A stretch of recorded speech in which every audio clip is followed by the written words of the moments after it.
Over on the stove, I did a bunch of different products so you can check out how we're using the pans.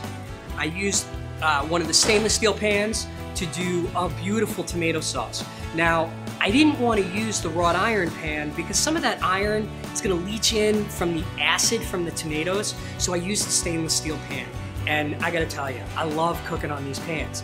The other thing is I got to use the lid, and you'll see in there, I used the lid not only to cook a New York strip, but I also seared off a couple of oxtails to do a beautiful braised oxtail with some mushrooms, garlic, shallots, a little bit of cider, and some absolutely gorgeous veal stock made by our students here at Washburne Culinary and Hospitality Institute. I gotta tell you, these pans are a blast to cook with. Lots of fun, and at the end of the day, I'm not tired. That's one of the big things for you to think about when you're starting to think for a pan and look for a pan is, can you use it? Can you use it for a long period of time?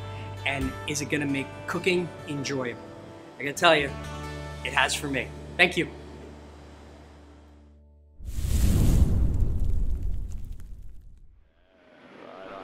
Jeff, I'm glad you were here to see the history. He's speechless. I am. I'm blown away. I am absolutely blown away by it.